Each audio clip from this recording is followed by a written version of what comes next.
Dunia pendidikan Indonesia kembali tercoreng karena kasus ini, namun agar kasus seperti ini tidak kembali lagi terulang, kira-kira bagaimana komunikasi yang baik? Kita akan berbincang bersama dengan Pak Sumarna Surapranata atau Pak Pranata, Dirjen Guru dan Tenaga Kependidikan Kemendikbud. Selamat pagi. Selamat pagi Pak Pranata, dan juga di sini ada Mbak Ina Lim sebagai pengamat pendidikan. Selamat pagi. Selamat pagi. Saya ingin tahu terlebih dahulu begitu, melihat tadi kita sudah melihat tayangannya dan sudah paham betul begitu apa yang terjadi di sana. Nah, kira-kira kalau menurut Pak Pranata, apa yang harus, atensi seperti apa yang harus diberikan oleh Kemendikbud? Ya, atensi yang pertama tentu kami prihatin. Ada seseorang yang melakukan premanisme, melakukan pemukulan, bukan seorang bahkan ini, 2 orang, melakukan premanisme terhadap guru kita. Seharusnya itu tidak terjadi, sepanjang ada komunikasi dan ada trust, ada kepercayaan dari orang tua kepada guru atau kepada pihak sekolah, yang seharusnya sekolah itu menjadi rumah kedua. Bagaimana jadinya kalau seorang orang tua menitipkan anaknya, mengirimkan anaknya untuk diajar, dididik ke sekolah, tidak punya kepercayaan, seperti yang terjadi di Sulawesi Selatan ini. Nah, itu nampaknya ada semacam krisis kepercayaan antara orang tua dengan guru atau dengan sekolah. Apa yang harus kita lakukan? Tentu harus dijalin komunikasi yang baik ya, sehingga yang baik antara sekolah dan orang tua, dan antara guru dan orang tua. Oke, sebelum saya akan ke Mbak Ina, saya ingin terlebih dahulu menyapa yang sudah tersambung di line telepon kita, Kompol Muhammad Aziz Yunus selaku Kapolsek Tamalate. Selamat pagi. Selamat pagi, Mbak. Selamat pagi, Pak Aziz Yunus. Saya ingin tahu kasusnya hingga saat ini sudah sampai mana update-nya? Sampai saat ini kasus penganiayaan terhadap guru ini kita sudah tahan, ya sudah tahan, baik itu siswa maupun kepada bapak yang bersangkutan. Dan kelengkapan penyidiknya tetap sudah diteruskan sesuai prosedur. Oke, apakah sudah ditetapkan sebagai tersangka? Sudah. Bahkan kita sudah tahan. Oke. Sudah resmi jadi tahanan Polsek. Sudah resmi jadi tahanan, oke. Ya. Dan apakah orang tua murid ini melaporkan balik sang guru lantaran diduga memang memukul anaknya begitu? Benarkah demikian? Oh ya, benar, Mbak. Jadi hari itu juga melaporkan, juga kita sudah terima laporannya. Kemudian kita sementara dalami kasusnya. Masih dibutuhkan beberapa saksi untuk kasus tersebut. Oke, ancaman hukumannya apa, Pak Aziz Yunus? Terhadap orang tua murid yang melakukan penganiayaan ini? Iya. Oh ya, ancaman hukumannya 7 tahun. Jadi dikenakan pasal 170 KUHP. Oke. Iya. Kalau kasus pengeroyokan. Oke, kalau terhadap anaknya yang memang juga dikatakan sempat juga melakukan kekerasan saat itu, apakah ada ancaman? Sama, karena dia melakukan secara bersama-sama, jadi kita kenakan pasal pengeroyokan. Oke, meskipun namun tentu statusnya berbeda di tempat tahanan karena dia adalah anak di bawah perlindungan anak, ya, di bawah umur. Oke, Pak Aziz Yunus, saya ingin tahu kalau misalnya memang jalur orang tua dan juga guru ini menggunakan jalur kekeluargaan dan musyawarah untuk menyelesaikan kasus ini, apakah masih mungkin? Oh, saya kira tetap mungkin karena kita pasti kedepankan hal-hal yang kepentingan yang terbaik. Oke, dan kemudian apakah memang, ya Pak Aziz Yunus? Ya, terputus ya, gimana Mbak? Oke, apakah ada kasus serupa ataukah di Tamalate sudah sering terjadi kasus seperti ini, ataukah memang ini kasus yang baru atau bagaimana? Kalau selama saya menjabat ini mungkin baru pertama ini, tapi mungkin di tempat-tempat lain pernah ada, tapi tidak terekspos begitu. Oke, dan untuk menghindari kejadian seperti ini terulang kembali, adakah imbauan begitu dari Polsek Tamalate? Jadi kita selalu melakukan himbauan di sekolah-sekolah melalui Babin Kamtibmas, bahkan selalu menjadi iruf di sekolah itu tentang bagaimana perilaku seorang siswa. Bahkan kalau ada siswa baru kita diundang untuk memberikan pengarahan-pengarahan terhadap siswa, bagaimana perilaku seorang siswa di jalanan terhadap orang tua. Itu selalu kita berkomunikasi, Mbak.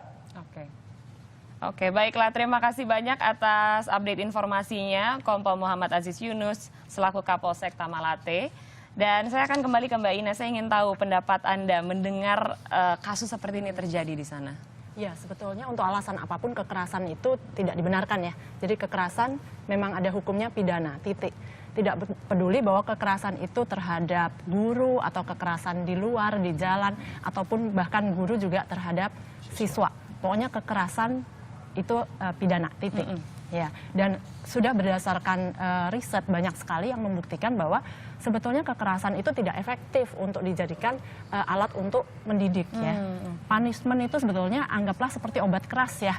Jadi harus handle with care gitu, nggak sembarangan diberikan. Karena ada efek sampingnya. Nah, efek sampingnya itu bisa saja ada persepsi negatif terhadap siswa, dari siswa terhadap guru. Nah, padahal sebetulnya tugas guru yang utama itu kan sebetulnya bukan deliver kurikulum. Nah, ini yang kita sering lupa. Nah, yang pertama seharusnya bagaimana membuat siswa itu enjoy ke sekolah. Learning should be fun ya harusnya. Kan taman siswa harusnya tempat bermain gitu. Nah, you cannot learn from someone you don't like. Nah, padahal kalau dia sudah tidak gain rasa suka dari siswanya, sulit untuk dia mengajarkan apapun itu. Yang kedua, sebetulnya tugas guru menciptakan lingkungan yang aman, bebas dari bullying ya. Nah, ini juga banyak sekali di Indonesia guru belum sukses, ya belum terbukti mampu menciptakan lingkungan yang aman. Terbuktikan berdasarkan survei 7 dari 10 siswa di Indonesia ternyata pernah mengalami kekerasan di sekolah. Nah, kemudian yang ketiga, sebetulnya tugas guru itu bagaimana dia membuat setiap siswa merasa dihargai dengan keunikannya masing-masing, karena tiap siswa itu berbeda. Nah, selama 3 ini belum dipenuhi, sebetulnya jangan berharap penyampaian materi itu atau kurikulum itu efektif. Nah, kalau 3 ini dipenuhi, seorang guru akan mendapatkan respect dari siswanya sehingga hal-hal yang tidak diinginkan itu bisa dihindarkan. Iya, respect inilah yang memang harus dibangun begitu ya Mbak Ina. Tapi kembali lagi kalau misalnya kita melihat mengenai guru dan juga perlindungan guru di Indonesia gitu, memang ada beberapa kali yang melakukan semacam disiplin fisik begitu. Dan memang kalau kita lihat ada beberapa kasus seperti kasus di Sidoarjo, di mana ada seorang guru yang mencubit anaknya dan kemudian dipidanakan. Apakah ini patut begitu? Apakah memang perlindungan guru di Indonesia ini juga masih kurang atau bagaimana sebenarnya, Pak Baik, Pranata? sebenarnya ya itu tadi ya, saya katakan yang pertama ada trust, kedua ada komunikasi, ketiga ada respect. Nah, respect ini kan berkembang dari waktu ke waktu. Zaman saya dulu ditempeling, dipukul itu hal yang biasa, nggak apa-apa. Tetapi kan dunia berubah, nilai berubah. Yang sekarang dicubit saja menjadikan masalah kan. Oleh karena itu pendekatan kekerasan sudah tidak diperkenankan lagi dalam pendidikan. Dalam bentuk apapun. Dalam ya, bentuk Pak? apapun, sekarang kita punya Undang-Undang Perlindungan Anak. Kekerasan itu kan ada 2 paling enggak. Kekerasan fisik yang dicubit tadi, yang kedua kekerasan psikis. Kalau guru kita ini bicara yang tidak baik, dengan kasar, itu tidak akan menimbulkan respect. Jadi kekerasan ini tidak perlu ada lagi di sekolah. Pendekatan banyak, berbagai macam cara untuk membuat yang dikatakan Mbak Ina tadi, Komunikasi sebagai taman. Pendidikan sebagai taman. Guru itu kan mengubah. Tugasnya satu, guru. Mengubah dari tidak tahu menjadi tahu, dari terbelakang menjadi maju, dari segala macam perubahan ilmu pengetahuan dan teknologi, itu tugasnya guru dengan berbagai macam cara. Tentu cara kekerasan fisik bukanlah cara yang tepat begitu cara ya. yang tepat. Oke, tapi kalau misalnya kita melihat apa yang tadi Pak Pranata katakan gitu, kalau memang ada nilai-nilai yang berubah dan memang zaman sudah berubah, kita dihadapkan kepada generasi millennials. Generasi millennials ini bisa dianggap sebagai tantangan untuk guru begitu, Mbak Ina. Nah, punishment seperti apa sebenarnya yang bisa diberikan untuk generasi millennials ini? Karena kalau misalnya kita melihat kasus kemarin, memang ada lontaran kata yang akhirnya membuat guru tertrigger untuk melakukan kekerasan fisik. Nah, seperti apa komunikasinya kepada generasi ini? Iya, sebetulnya generasi ini kan sebagian besar memang unik ya, maksudnya generasi ini terkenal indifferent, maksudnya cuek gitu ya. Jadi kalau mereka suka, mereka mau belajar, kalau mereka nggak suka, ya mereka ogah-ogah bener. Mereka gitu. tinggalin. Iya, jangankan di sekolah gitu, di mana yang orang tuanya yang istilahnya membayar uang sekolah. Jadi istilahnya seperti gaji guru dibayar oleh siswa misalnya. Di dunia kerja kan generasi milenial juga sudah menimbulkan banyak ini tantangan ya. Padahal itu bosnya yang membayar dia gitu, tapi dia berani untuk bilang, oh nggak suka nggak mau, saya nggak mau ngerjain yang itu. Jadi ini mereka memang unik. Tapi kalau bicara punishment seperti apa, sebetulnya itu tadi saya bilang itu obat keras yang sebisa mungkin harusnya dihindari gitu.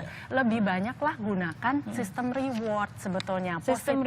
Sistem reward, kalau dia melakukan sesuatu yang positif, ya kita kasih reward, bukan sebisa mungkin jangan punishment. Punishment itu obat keras yang memang terakhir saja. Kalau memang banyak cara memang tidak bisa dilakukan. Gitu ya. Oke, berarti kalau misalnya saya ingin tahu begitu, apa ya caranya yang langsung gitu. Misalnya memang generasi milenial ini, baik Anda pengajar ataupun apapun, kita harus dihadapkan kepada mereka dan mereka melontarkan kata-kata yang cukup keras. Apa yang harus dilakukan saat itu?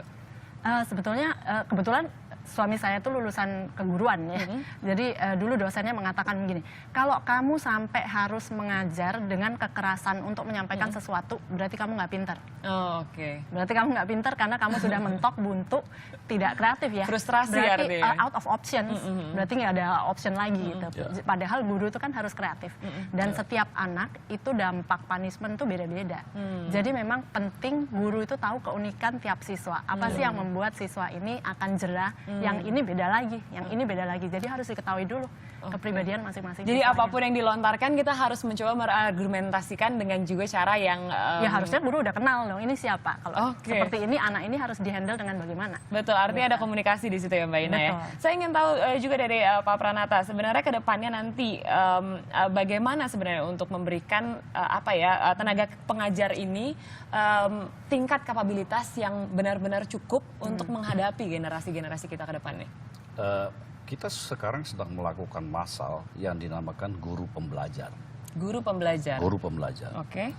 Sekarang secara massal di seluruh Indonesia sampai pada tingkat apa yang kita sebut dengan instruktur nasional. Kita pilih berasal dari guru-guru keren, guru-guru hebat yang hasil ujinya ya ketika kita berikan tes itu bagus-bagus. Nah kita berikan beberapa metodologi, beberapa pengetahuan, umpamanya pengetahuan modern yang sekarang pakai ini. Jadi pakai guru gadget. pakai gadget. Guru kita sekarang diimbau untuk belajar. Belajar melalui salah satunya daring, dalam jaringan online. Jadi guru bisa akses, kita latih karena ilmu pengetahuan kan sekarang begitu berkembang, begitu dahsyat kan. Cepat banget lagi, Cepat Pak. banget. Tidak mungkin kita akan memberikan pelatihan ya untuk sekitar 3 juta orang guru pada saat yang sama secara masif, tidak mungkin. Oleh karena itu kita himbau, kita gerakan sebuah perubahan sekarang, perubahan paradigma guru diminta untuk belajar mandiri. Guru belajar mandiri. Untuk dapat belajar mandiri kita harus bercermin dulu. Bercermin dalam pengertian kita berikan tes, kalau tidak bisa individu kita bertiga umpamanya tidak bisa pada kelompok tertentu, tentu kita berbeda juga perlakuannya. Ini kita sekarang sedang masif di seluruh Indonesia. Ya untuk untuk guru bisa belajar, termasuk belajar tentang hal-hal yang baru. Contoh umpamanya ada film judulnya Freedom Writing, kalau pernah lihat itu. Itu sebuah kenyataan, sebuah cerita nyata di Amerika, bagaimana guru mengatasi anak-anak yang super bandel, tidak melalui kekerasan, tetapi melalui diberikan kebebasan kepada siswa untuk menulis apapun yang mereka mau, dan yang tadinya bandel tidak dengan kekerasan saya katakan, tetapi dengan cara-cara tertentu anak yang bandel itu bisa dihandle gitu. Ini oleh ibu guru gitu. Oke, itulah kalau misalnya memang kita bicara dari tenaga pengajarnya. Tapi Ya. kalau dari Mbak Ina, saya ingin tahu terakhir kira-kira adakah himbauan kepada orang tua begitu untuk menitipkan anaknya kepada guru itu apa sih yang sebenarnya harus diperhatikan oleh orang tua? Nah, sebetulnya mungkin malah saya agak sulit kalau menyoroti dari orang tua karena sebetulnya tadi dibilang kuncinya adalah trust. Ya, Nah, trust, kalau komunikasi dan kalau kita respect. bandingkan dengan sistem pendidikan di Finlandia, itu kan trustnya tinggi sekali. Kenapa? Karena dari awal masuk ke jurusan keguruan saja di sana, masuk jurusan pendidikan itu lebih sulit daripada masuk kedokteran dan hukum. Oh ya? ya, Nah, mereka selain harus yang top student secara akademik, mereka Punya ada tes niat. psikologis, punya niat. ada wawancara, motivasi. Nah, niat, motivasinya Passionnya apa? di situ. Oke. Nah, itu yang berbeda. Jadi orang tua udah otomatis kalau udah kayak Harus gitu ya pasti memberikan saya aja. trust dong karena memang melalui proses seleksi yang sudah sedemikian ketat. Jadi orang tua akan percaya. Jadi pertama mungkin yang memang betul yang harus dibenahi memang dari sisi Pengajar terlebih dahulu. pengajar terlebih Oke. dahulu. Baru setelah itu orang tua pasti akan percaya kalau pengajarnya udah bagus ya. Oke, itu otomatis ya. Otomatis. Oke, terima kasih banyak Mbak Ina dan juga Pak Pranata yang sudah Saya boleh berbagi gitu. menyampaikan kami Sedikit sampai saja, yakin Pak Pranata. tadi, ya, kami sudah mengunjungi guru Pak Darus dan insya Allah kami berikan bantuan, Oke, bimbingan, terus bantuan hukum. baik. Ya. Oke, terima kasih banyak Pak Pranata. Tentunya ini juga menjadi momentum yang baik gitu untuk memperbaiki dunia pendidikan di Indonesia yang memang makin hari harus makin baik karena memang masih banyak PR yang harus kita kerjakan bersama. Ini tentunya menjadi tanggung jawab dari kita semua untuk memperbaiki Indonesia.